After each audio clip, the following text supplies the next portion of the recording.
Recently, we were introduced to a fascinating group of celestials known as the Mara Yama.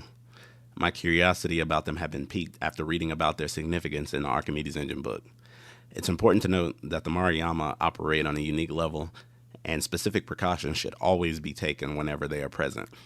The Mariyama are known as the Baba Yaga or the Boogeymen of space, so to speak. But instead of frying you and eating you, they consume your very essence, your soul, if you will. In Chapter 18, the narrative introduces us to a nomadic dominion. Contrary to the common perception of the nomadic groups as being peaceful, this depiction reveals a stark reality. The inhabitants are mutated celestials that resemble collectors, essentially, from the Mass Effect series. And if you look at the photos or the video, you can see the melded together skin conception of these specific celestials. No matter how you look at them, they are characterized as adversaries, consistently represented as threats on the radar, and are never portrayed as allies. Never forget that. The Centauri cluster is alive with the presence of their formidable fleets, a sight that sends chills down the spine of anyone who dares to wander near. Travelers and other starships alike have permanently docked their ships and given up space travel entirely after catching sight of their fleet. No one can quite grasp the true scale of their might, as per Gavoy's observations from the book. However, everyone knows that they are aggressive. At the heart of this awe-inspiring armada are the massive Citadel ships, stretching an astonishing 50 kilometers long, truly behemoths of the cosmos. Accompanied by hundreds of agile, smaller ships, these giants dominate the star-studded skies. Remarkably, they shun the mysterious gates of heaven, instead embarking on an extended journey at sublight speeds that span hundreds of years, journeying between distant systems in the quest to move forward or to find new prey. The thrill of their presence is a testament to their relentless will in the vast expanse of space. The Mariyama are a fearsome force, notorious for their relentless attacks on Ark ships. They don't just raid, they harvest lives. Whether aboard ships, on distant planets, or within hidden habitats, their victims are captured and confined within chilling life support cells. Once secured, biomech filaments are ruthlessly inserted into their brains, allowing the Mariyama to extract rare memories and deep emotions for their twisted amusement, essentially feeding on your very essence. The ordeal is a harrowing cycle with no hope for escape. Death becomes an elusive specter, so to speak. Thanks to their advanced medical technology, captives can be kept alive for decades, enduring this torment for far too long. Trapped in a nightmarish loop, victims are forced to relive every moment of their lives, replaying joy and sorrow until exhaustion compels their minds to surrender. It's a fate worse than death, where the true horror lies in the endless agony of existence.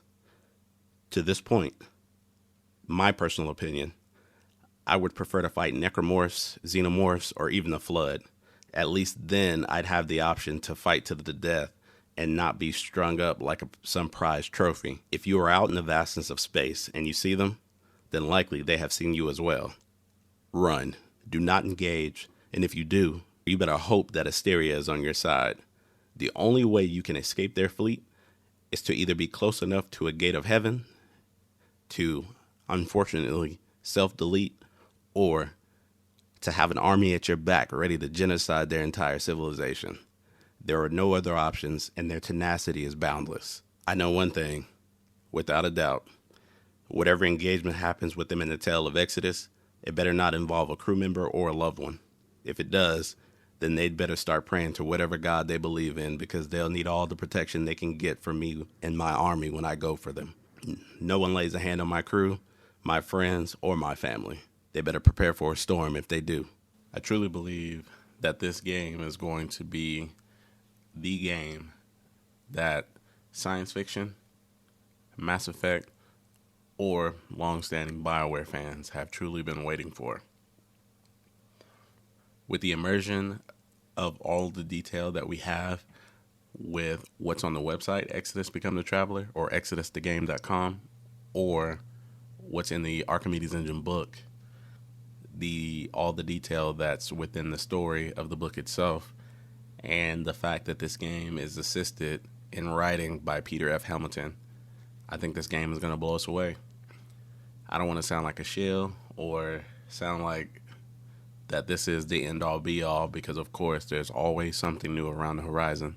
However, coming from the heart, I do feel like this is the next big thing, especially because in my last video I talk about how the game's visuals are, and the fact that they're using the Unreal Engine 5, and then how they Unreal Engine themselves released the 5.5 demo of all the different lighting, and how we know that all of these games and the engines based off the games are getting closer to photorealism. I think we have something big on our hands, as well as the amazing storytelling from the Archimedes Engine book, and then all of the detail that we have been able to gather and read from the website, the cinematic trailers as well, just giving us a overall grand epic journey, and a story to look forward to. I truly believe this is going to be amazing. And like I said before, I don't want to sound like I'm shilling or, trying to be extra or anything like that. I think I've just been really waiting for the next big sci-fi thing, and I've been waiting for a replacement of the Mass Effect franchise in general in my books, because even to this day, like, I still go back through and I still play the Mass Effect Legendary Edition, and it's just because it's one of my favorite games of all time. To be honest, I just really hope it delivers. All we can really do is just wait for more information to come out and just keep looking forward to it. Of course, don't put your expectations too high. I keep reminding myself that, as we have stumbled into multiple situations where that has happened. However, I do think this is something great to look forward to. I hope you all have a great rest of your day, and I hope you enjoyed my spill on the Mariyama. I'll see you all in the stars. You know the drama.